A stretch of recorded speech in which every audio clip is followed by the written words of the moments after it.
كتبت الصحفية حنان فهمي تقول: في قصة علي بابا وال40 حرامي، قصدي وال49 حرامي، أو ربما 20 حرامي، هنعرف النهاردة هم كانوا بالظبط كام واحد يا حنان. حنان بتقول: في قصة علي بابا وال40 حرامي الأسطورية، هتف علي بابا من قلبه عندما اكتشف كنوز المغارة: ذهب، ياقوت، مرجان، أحمدك يا رب. وفي قصة الرئيس المخلوع وال40 حرامي الحديثة، صرخ المصريون من قلبهم: ذهب، ياقوت، مرجان، مصر بتتسرق، عيني عينك، وعلى الهوى ومباشر كمان. هذا هو باختصار حال مصر. حال مصر الآن رغم مرور أكثر من عام على الثورة. ثروات مصر ما زالت تتعرض للنهب المنظم، والحكومة بتشحت على الشعب من اللي يسوى وما يسواش. والكلام الرسمي عن انهيار الاقتصاد المصري وعجلة الإنتاج اللي خربت ودعاوى طب اتبرع يا مصري ولو بجنيه تتصاعد، رغم امتلاك مصر لخيرات لا تعد ولا تحصى، وأموال منهوبة ومسروقة وأثرياء لا يعرفون ربنا، بيكتفوا بس بالفرجة على الغلابة، وهم بيموتوا من الجوع أو من القهر.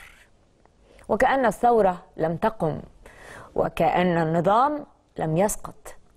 الواقع يؤكد أن كل ما طالب به المصريون في ثورتهم لم يتحقق، سواء العيش أو الحرية أو العدالة الاجتماعية والكرامة الإنسانية.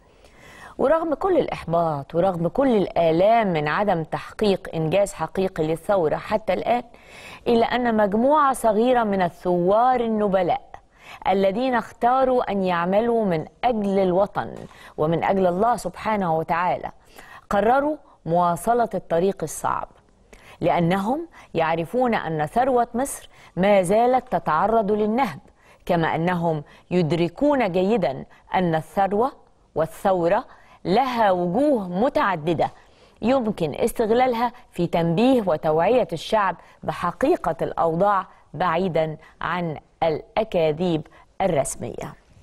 الحقيقة النهاردة أنا جايبه لكم كذا مفاجأة بمناسبة الكلام الجميل اللي احنا قلناه دلوقتي. ودايما انا اجيب لكم شنطه حمزه واطلع لكم منها حاجه. فاكرين شنطه اللائحه بتاعت مجلس الشعب؟ الشنطه دي بقى ان احكم. يا خبر ابيض، دي تقيله قوي قوي قوي. استنى، ها نشوف.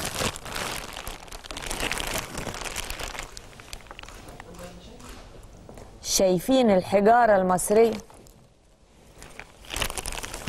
أنا جايبه لكم مجموعة هايلة من الأحجار، وحاطين قدامي حاجات غلط كتير قوي، وأنا عايزاكم تشوفوا يا أستاذ يا مخرج، توري مشاهدينا. شايفين الجمال؟ شايفين أرض مصر؟ شايفين حجر مصر؟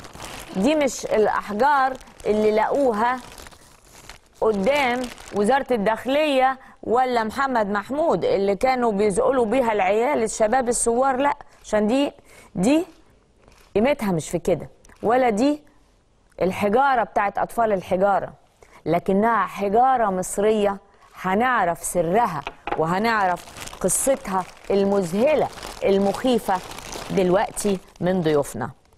خلوا بالكم، الحجر ده هو السر، سر خطير. اللون الأخضر ده له مدلول خطير.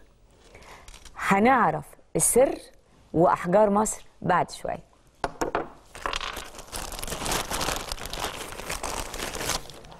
خلاص هنطلع نروح بقى، نروح يلا بعد شوية. هتسيبونا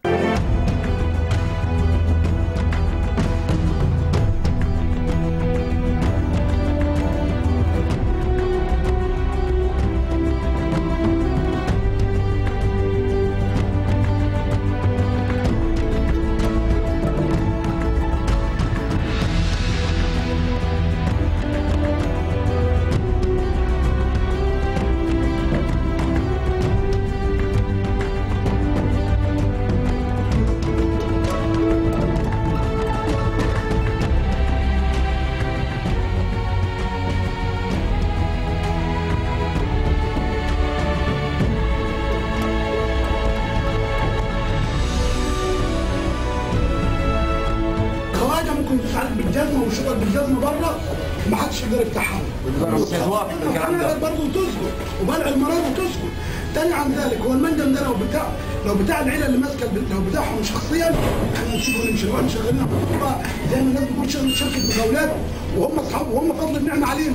كل ما تتكلم يقول لك مش عاجبك امشي. مش عاجبك امشي مش عاجبك امشي. طب انت هنا في 1500 عامل ولا 1600 اسره مفتوحين بالبلد. طب دول انت شايف البلد حالها ايه؟ يعني دول متحكمين في ارواح الناس دي. في حاجه تيجي تتكلم برضه تيجي تتكلم يقول لك مش عاجبك امشي. في ناس مشيت، في واحد خطف في الجمعه مشي. نزل الاجازه ما جاش. هم خطف معانا يوم العيد عشان صليت الجمعه. عشان احنا بنصلي الجمعه بس هو خطف في الجمعه عشان وصل 30 يوم من الصلاه.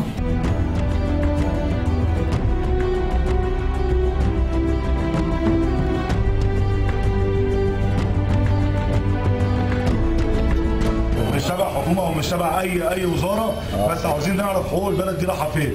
احنا من الناس اللي بندور على قضيه. انا مش عاوز قضي، مش عاوز قضي زي ما هم بيقولوا لك انا هطلع لك، مش عاوز اي حاجه.